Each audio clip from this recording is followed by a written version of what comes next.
bonjour mes amis. Alors, nous commençons aujourd'hui une troisième année dans l'enregistrement. Alors, nous allons faire le 110e commentaire. Et on se trouve dans un lieu très beau du Québec, Sutton, où il y a un foyer de charité inspiré par Marthe de Robin, qui est une mystique française. Et on retrouve des foyers de charité un peu partout à travers le monde. Et ici, à Sutton, c'est celui qui est le plus ancien au Canada. On est dans une chapelle qui a été dédiée à Marie, mère de l'Église, et qui a été construite à l'occasion du passage du pape Jean-Paul II en 1984. Alors, je vous donne aujourd'hui une parole qui est tirée de l'Évangile de Saint... Excusez-moi, je me reprends. Alors, de l'Évangile de Saint Marc. Et c'est Jésus qui traverse la ville avec ses disciples et qui ne veut pas qu'on le sache.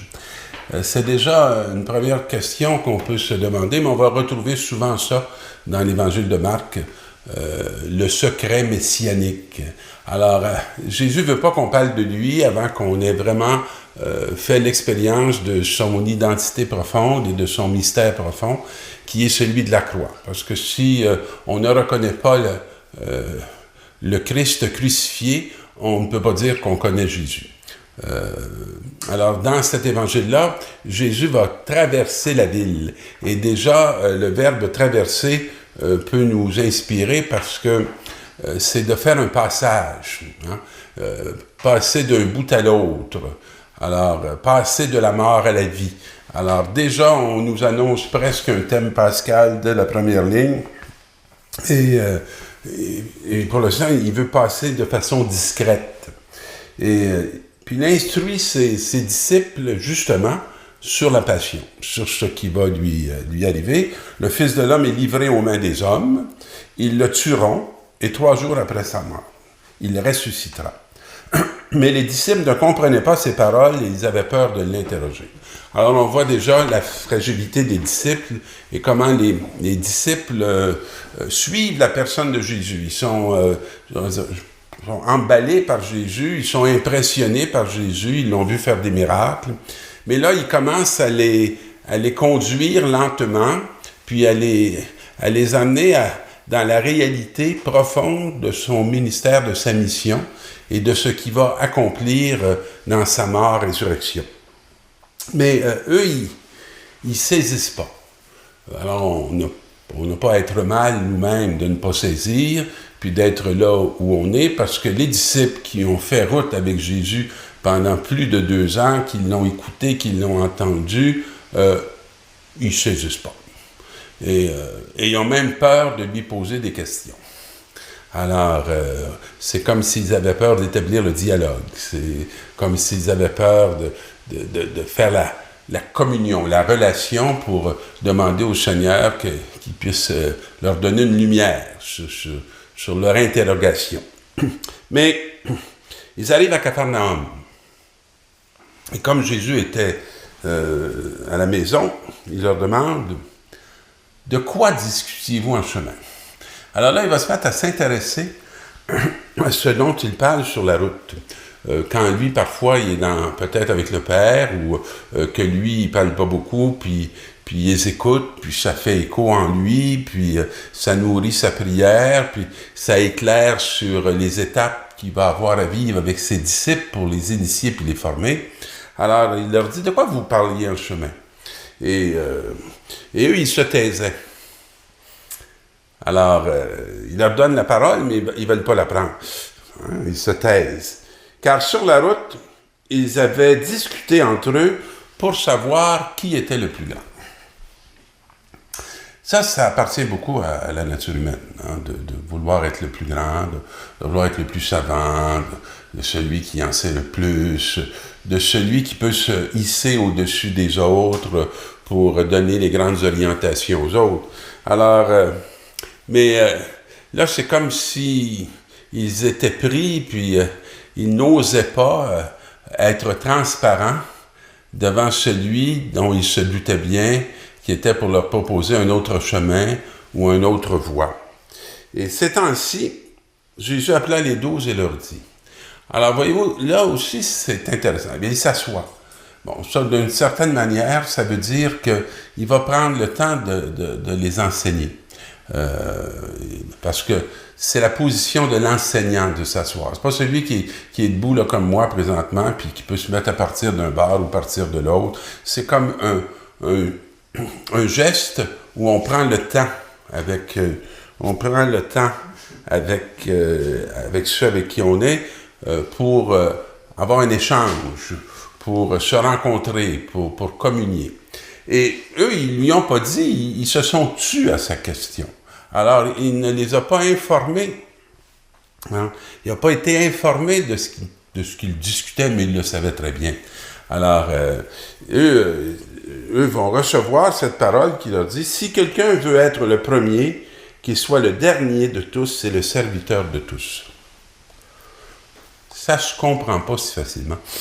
En tout cas, c'est pas le désir de nos cœurs, hein, de dire d'être le premier en étant le dernier. Nous, on aime bien être le premier en étant le premier. Mais lui, il dit, celui qui va être le premier dans le royaume, alors c'est celui qui va se faire le dernier, puis le serviteur de tous. Alors, il prend un enfant qu'il place au milieu d'eux. Et dit, il l'embrasse même. Il leur dit, celui qui accueille en mon nom un enfant comme celui-ci, c'est moi qui l'accueille. Et celui qui m'accueille ne m'accueille pas moi, mais celui qui m'a envoyé. Elle est forte, l'image de l'enfant. Dans l'image de l'enfant, on peut trouver beaucoup de sagesse. Alors nous, on essaie souvent de prendre la première place en montrant qu'on est grand. Alors, en imposant, je dirais, notre altitude. Alors, et ça a comme effet que les hommes et les femmes se sentent dominés. Souvent, notre Église, où il y a toute une expérience d'Église ici au Québec, qu'on a du temps du triomphalisme, l'Église ne se laissait pas voir dans sa petitesse, mais dans sa grandeur. Et souvent, la communauté, les frères et les sœurs, par rapport que ce soit au clergé, ou par rapport que ce soit au consacré, ils se sentaient d'une humanité moindre ou ils se sentaient moindres devant Dieu. Ils ne se sentaient pas plus grands. Hein? Parce qu'il y avait cette stature qui s'imposait. Alors que Jésus, il prend un enfant. Alors ce qu'il place au milieu, c'est l'enfant. C'est celui qui est petit, celui qui ne domine pas. C'est celui qui a conscience qu'il a à apprendre. Parce que le grand est sûr de tout connaître et de tout savoir. Et sa sagesse, il veut aussi l'imposer aux autres. L'enfant, c'est aussi celui que, en jouant avec ses amis, va se chicaner, puis va dire « je te parle plus ». Mais 2 minutes après, je suis reparti. Hein, ça continue. L'ouverture est là. Puis le besoin se fait sentir de l'autre. Et il entre à nouveau dans la relation. Le grand va être possiblement très poli. Il ne dira pas à l'autre qu'il ne lui parle plus, mais pendant 25 ans, il n'adressera pas la parole. Alors quand Jésus appelle, il n'appelle pas des grandeurs. Il appelle des petits. Et dans ce que nous avons de petit, il nous embrasse. Il y a un geste là, nettement, clairement d'affection. Et il dit ceci, « Celui qui accueille en mon nom un enfant comme celui-ci, c'est moi qui l'accueille. » Les enfants peuvent avoir toutes sortes d'âges, parce que il y a dans notre entourage des gens qu'on a beaucoup de difficultés à accueillir à cause justement de leurs limites, à cause de leur fragilité. Des gens avec lesquels on ne voudrait pas trop être identifiés pour pas diminuer notre image, parce qu'on aime bien être reconnu comme quelqu'un qui est reconnu par des grands. ce qui donne une plus-valeur pour nous à notre être. Alors que celui qui accueille un enfant comme celui-ci, c'est moi qui l'accueille. Alors c'est comme si le Seigneur nous disait, dans la petitesse, c'est là que je suis caché. Et dans votre capacité d'accueillir l'autre dans la petitesse, c'est moi que vous accueillez. Probablement que saint François d'Assise avait bien saisi cette parole de Jésus. Et celui qui m'accueille ne m'accueille pas moi, mais il accueille celui qui m'a envoyé. Donc, il accueille le Père. Et à travers l'accueil de cette humanité, souvent blessée, souvent vulnérable, souvent égarée, accueillir ce qu'il y a de petit, y consentir pour laisser le Père, à travers cet accueil que nous vivons, passer, pour laisser passer, je dirais, l'amour du Père pour chacun de nous, tel que nous sommes.